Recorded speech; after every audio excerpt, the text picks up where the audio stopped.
Cette semaine, je te parle de parcours client. Pourquoi comprendre le parcours client est important? Eh bien, ça va t'aider à créer du meilleur contenu. Oui, parce que c'est essentiel de comprendre toutes les étapes par lesquelles ton audience traverse avant d'acheter chez toi pour justement créer du contenu plus aligné qui va permettre justement de captiver, d'engager et de convaincre tes clients potentiels.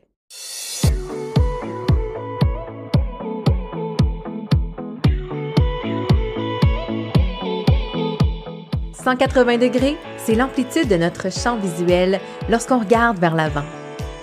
Mon nom est Mélanie Allé, je suis stratège en marketing web et fondatrice de Synapse Marketing. 180 degrés est un podcast pour t'aider à prendre de la hauteur dans ton entreprise. En solo ou avec un invité, je t'y partage des réflexions entrepreneuriales, des conseils marketing ainsi que mes meilleurs outils pour créer une entreprise au service de ta vie rêvée. Bienvenue sur le podcast 180 degrés.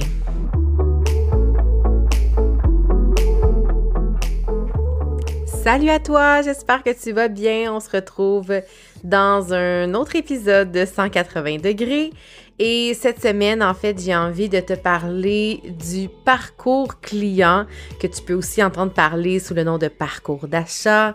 Il y a plusieurs appellations, en fait, mais le parcours client, essentiellement, ce qu'il faut comprendre, c'est vraiment toutes les étapes par lesquelles votre client va passer. En fait, on espère des clients. Des fois, il y en a qui vont ne pas se rendre jusqu'à faire affaire avec nous, mais il y a quand même un parcours qui se fait et qu'il faut comprendre, maîtriser pour s'assurer de créer du meilleur contenu. Donc, plus on va maîtriser le parcours d'achat de nos clients, puis qu'on va s'en servir pour ajuster notre contenu afin qu'il soit encore plus pertinent en fonction de où se trouve notre client potentiel dans ce fameux parcours, bien, plus on va atteindre nos résultats, en fait. Plus on va avoir des clients, plus qu'on va être pertinent finalement avec notre présence en ligne. Donc, c'est vraiment le sujet du jour. Avant de commencer, ben je pense qu'il faut aussi comprendre que le parcours client, en fait, là, si je veux démystifier le truc, c'est que, vous savez, quand on fait le choix d'acheter quelque chose, que ce soit un service ou un produit, il y a bien sûr des étapes qu'on va passer. Donc, on va prendre conscience qu'on a un besoin, on va se mettre à faire des recherches, peut-être évaluer quelles sont les options. Ensuite, on va faire un choix, on va passer à l'action, on va acheter ou réserver un service, acheter un produit. Ensuite, on va l'évaluer pour établir si on est satisfait ou non. Donc, toutes ces étapes-là qui peuvent être dans le micro ou le macro, mais ça fait partie de ce fameux parcours client-là, le fameux parcours d'achat. Donc, c'est super important de maîtriser tout ça pour s'assurer que ça fait du sens, que notre contenu finalement fait du sens.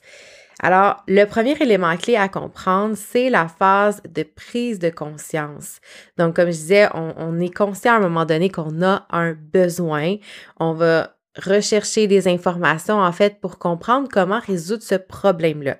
Ça peut être un besoin, ça peut être un problème, ça peut être une préoccupation, et souvent, ça va nous amener à faire des recherches. Et quand on dit faire des recherches, c'est pas nécessairement notre ami Google, ça peut être notre entourage. On va sonder notre mère, nos amis. « Hey, ça t'est déjà arrivé tel truc? Ah, ben oui, j'utilise tel ou tel produit pour régler ma situation. » Donc, c'est important qu'à cette étape-là, on puisse avoir du contenu qui va permettre aux gens de comprendre le problème, mais aussi quelles sont les solutions possibles. Alors là, ça fait référence, il y a plusieurs formes de contenu qui sont là, mais quand on se situe dans la prise de conscience, ben c'est vraiment là, on va s'adresser aux gens qui sont à l'étape, dans le fond, de comprendre quel est leur problème et surtout quelles sont les solutions possibles. Je sais pas si tu entends mon chat qui est très verbomoteur en ce moment. Désolée pour ça. Je vous présente Kino. C'est les joies du direct. Je recommencerai pas, là. Je pense que je lui donnerai des droits d'auteur à ce moment-là en croquette. Donc, la phase, en fait, de prise de conscience, on va être là pour créer. Excusez-moi, j'essaie de me concentrer. On va être là pour créer du contenu qui va aider justement à comprendre on va dire, les tenants et aboutissants de ce problème-là. Qu'est-ce que ça comporte? Qu'est-ce que ça peut nous amener aussi de ne pas régler la situation, de ne pas prendre action finalement. Donc, tout ça, ça va faire partie du genre de contenu qu'on va créer pour que les gens, pour que nos clients potentiels finalement prennent conscience de l'enjeu du problème qu'ils vivent actuellement. Ensuite, la deuxième étape, c'est la phase de considération. Donc là, c'est rendu, les clients ont identifié leurs problèmes, ils ont cherché, ils sont en fait ils ont cherché quelques solutions possibles, mais là, ils sont maintenant dans l'étape de, OK, je vais faire un choix éventuellement là, par rapport à une ou l'autre des solutions. C'est-à-dire qu'ils ont pris conscience du problème et veulent s'assurer de trouver une solution. Ils sont en train de considérer un peu toutes les options qui s'offrent à eux. Donc ça, c'est le moment idéal pour fournir des informations qui sont détaillées sur son produit, son service, de montrer comment ça peut répondre à leurs besoins. Donc là, on est vraiment plus dans l'étape de dire, on parle du problème, on est vraiment rendu à l'étape dans notre contenu à ce moment-là de donner le plus de détails possible sur ce qu'on a à offrir. Donc là, ça va être tout le contenu qui va détailler finalement le produit ou le service. Donc, tu sais, si on parle, par exemple, dans une stratégie de contenu, ben on peut, par exemple, être, je sais pas moi, sur TikTok ou sur Instagram ou Facebook et faire une vidéo, par exemple, dans laquelle où on va présenter la problématique. Par exemple, je pourrais parler d'une problématique que beaucoup d'entrepreneurs vivent actuellement, c'est-à-dire que ça va tellement vite au niveau technologique, les algorithmes changent, la game a changé, les gens se sentent dépassés, ils ne savent plus vers quelle plateforme se tourner, quelle forme de contenu créer,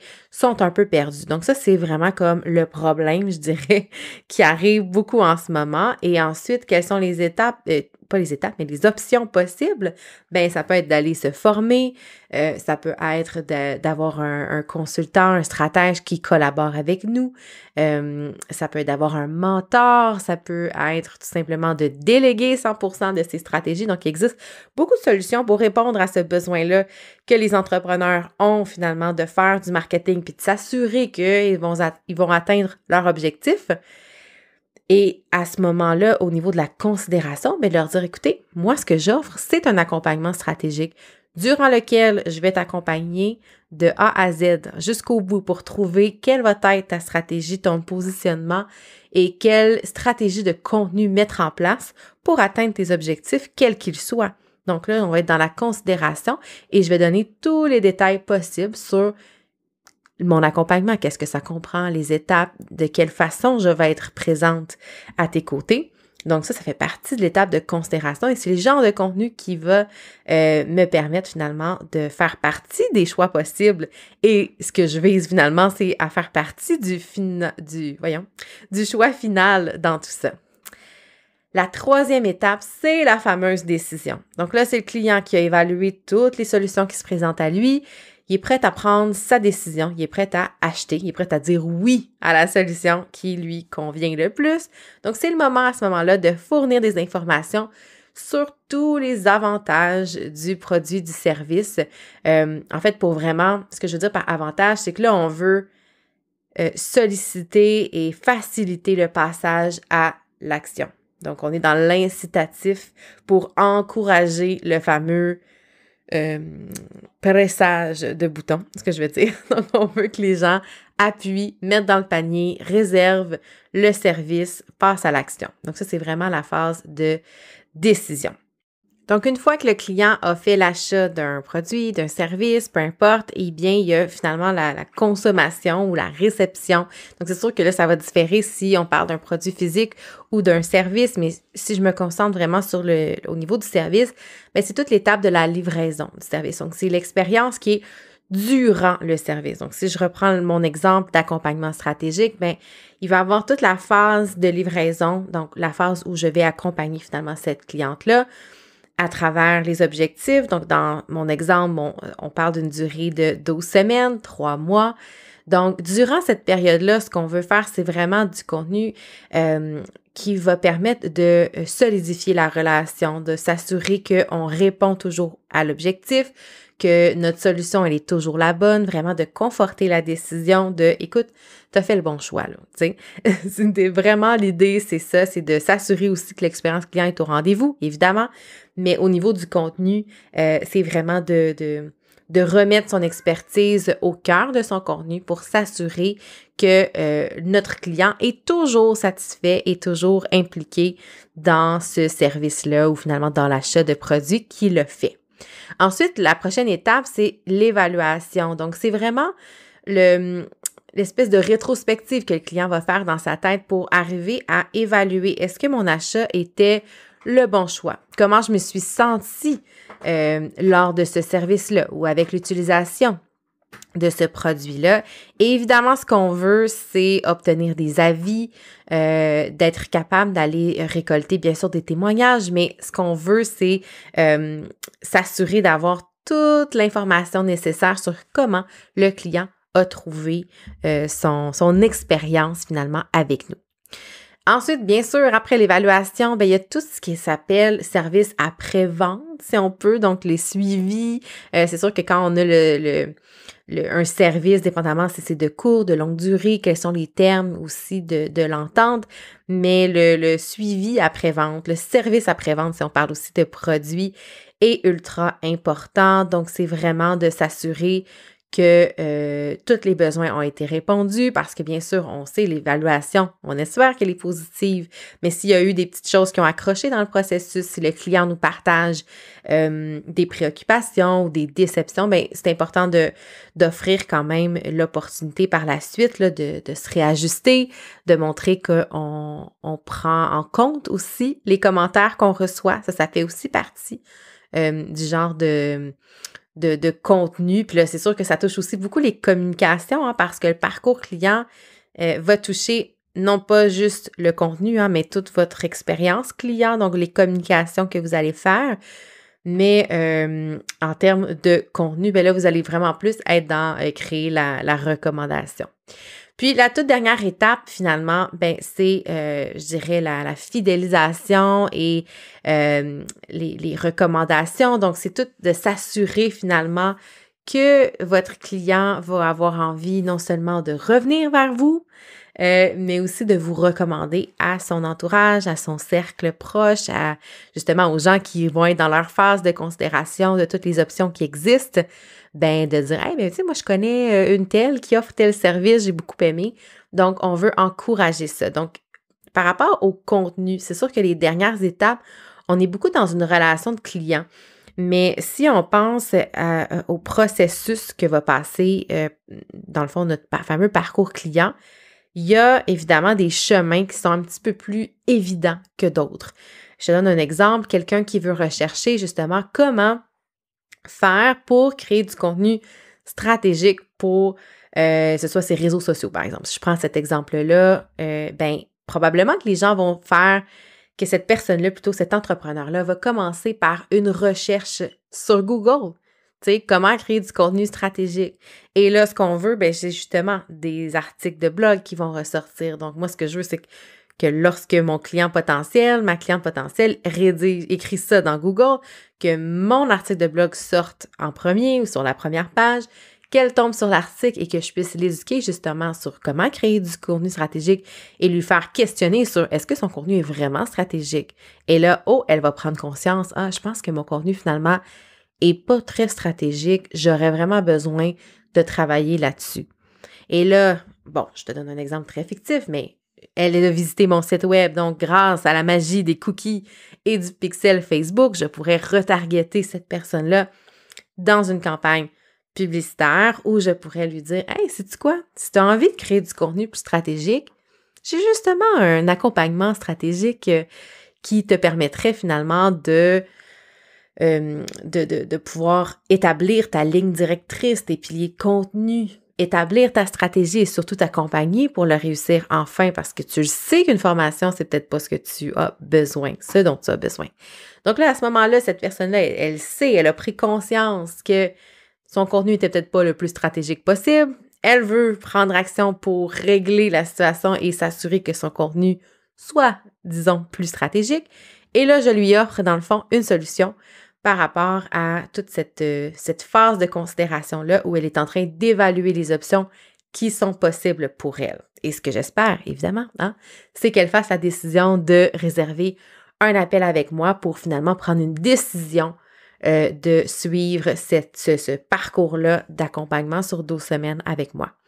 Et une fois qu'elle est cliente, bien là, c'est sûr qu'en consultant mon contenu, ça va réconforter le fait que, oh mon Dieu, ben oui, tu sais, elle crée du contenu chaque semaine, elle a un podcast sur la création de contenu, l'entrepreneuriat, elle sait de quoi je parle. Là, c'est sûr, je me lance pas des fleurs, là, c'est une mise en situation.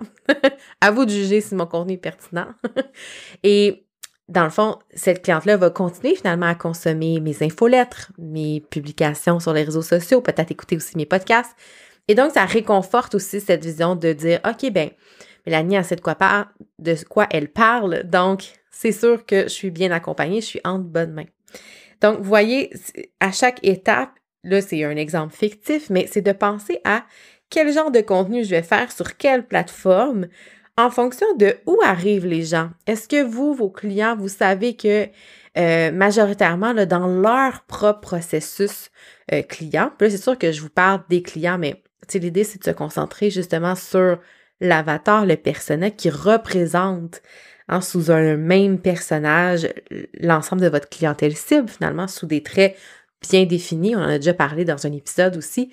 J'ai le numéro là, de l'épisode m'échappe, mais si vous cherchez un épisode en lien avec le personnel, là, vous allez trouver.